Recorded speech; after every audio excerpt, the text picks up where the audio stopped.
presidente, deputados, deputadas, gostaria de me manifestar, em primeiro lugar, com relação à audiência que tivemos hoje pela manhã com o governador do estado de Santa Catarina e a bancada do Partido dos Trabalhadores. Em primeiro lugar, destacar que esta audiência foi uma atitude pontual por parte do governador, portanto, não um comportamento, nesses 2 anos e meio, um comportamento republicano, como ele mesmo tem dito, mas apenas uma atitude isolada.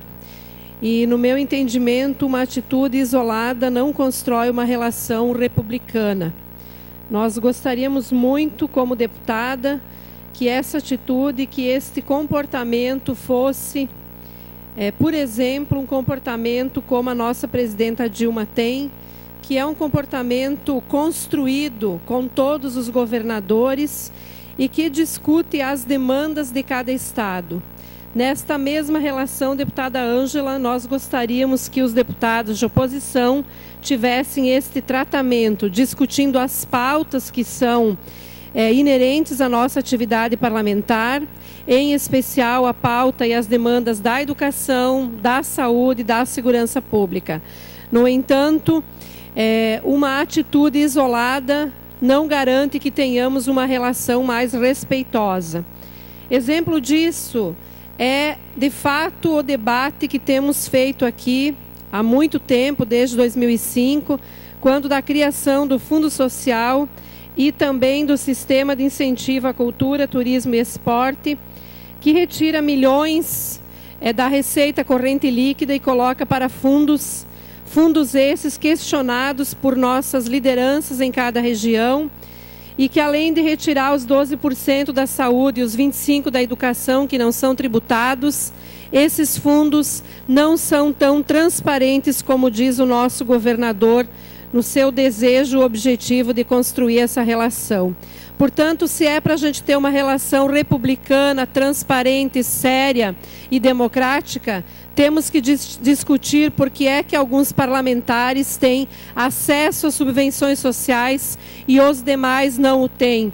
Por que é que algumas entidades que prestam serviços na área da cultura, do esporte, do lazer, entidades ligadas às mulheres, aos idosos, que solicitam aos parlamentares a destinação de recursos públicos, não têm direito a esse benefício. Portanto, ninguém acredita em Papai Noel, e eu já deixei de acreditar em Papai Noel há muito tempo, né? E gostaria muito que essa relação republicana se manifestasse no conjunto do governo, ou seja, que ao discutir as subvenções sociais, por exemplo, nós tivéssemos critérios transparentes e técnicos destinados a todas as entidades do nosso estado. Porque não há como fazer injustiça quando nós temos lá em nossos municípios entidades que prestam esses serviços e não conseguem entender por que o vereador A traz recursos, o vereador B não traz. Por que é que o deputado A traz recursos, a deputada Ângela, e o deputado B não traz? Então, eu quero uma relação republicana, sim, quero uma relação de respeito, mas eu não quero uma relação de respeito e de transparência pela metade. Me lembro muito do deputado federal Pedro Czai, que sempre dizia que não existe meio honesto e meio grávida. Ou é inteiro ou não é. Então, quero fazer utilizar esse mesmo exemplo para dizer que nós queremos sim uma relação republicana, mas na sua integralidade em todos os recursos desse estado. E de forma transparente, sem esconder nada a ninguém e sem privilegiar um em detrimento de outro. Mas quero aqui também fazer uma menção, deputados, com relação a uma demanda levantada pelo movimento dos atingidos pela barragem usina Foz do Chapecó. Essa usina que foi construída no Rio Uruguai, entre os municípios de Águas de Chapecó, em Santa Catarina, e Alpestre, no Rio Grande do Sul, sendo que as suas obras começaram no dia 1º de março de 2007, duraram 42 meses entrou em operação em 14 de outubro de 2010. A obra foi finalizada há mais de 2 anos, mas muitas famílias atingidas ainda aguardam na Justiça por pendências com este consórcio Foz do Chapecó. Conforme o movimento dos atingidos por barragem, mais de 2.500 famílias foram atingidas, 2.500 famílias atingidas direta e indiretamente por essas obras, e 600 famílias ainda aguardam na Justiça por pendências com este consórcio Foz do Chapecó. No dia 14 de março, ocorreu então uma assembleia na comunidade de Volta Grande, Alpestre, Rio Grande do Sul, com essas famílias atingidas e o movimento de atingidos por barragem. Várias pautas foram apresentadas no dia 22 de março, aqui em Florianópolis, no escritório da empresa Foz do Chapecó.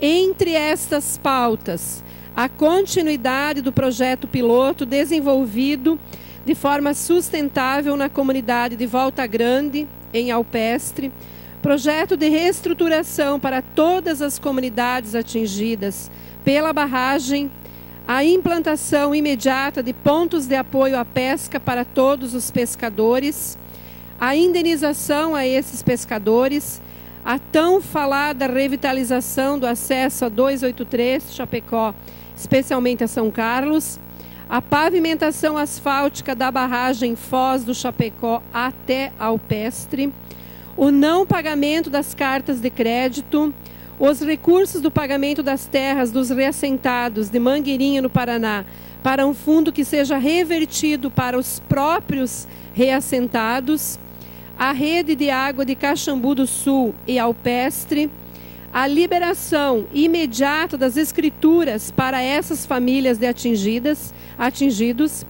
o recurso para a instalação de tanques de rede no lago. Enfim, temos outras pautas ainda, mas eu destaco que essas são fundamentais. Portanto, essas reivindicações foram apresentadas ao consórcio, mas não fez nenhum encaminhamento concreto no sentido de contemplar essas famílias e as comunidades atingidas. As pautas precisam ser atendidas pelo consórcio Foz do Chapecó, pois somente desta forma serão minimizados os impactos causados pela construção da usina. E como eu estou tratando aqui da usina Foz do Chapecó e que mexe com água, também quero fazer uma menção a um programa que visitamos no município de Itapiranga no final de semana, sendo que esse município implantou o projeto Água para Todos, que atende desde 2012 todas as propriedades do município e a cidade como um todo. O investimento ultrapassa 5 milhões de recursos próprios e financiamento do Badesc. Já atende 14 comunidades, totalizando 1.600 famílias no interior e toda a cidade de Itapiranga. O projeto de Água para Todos foi iniciado em 2005 e concluído agora no início de 2013. Portanto, 8 anos de trabalho nesse projeto. Com o objetivo de levar água de qualidade a todas as residências do perímetro urbano e rural do município de Itapiranga, em virtude de que todos nós sabemos que a água tratada nas residências é uma dificuldade de muitos prefeitos, de muitos municípios.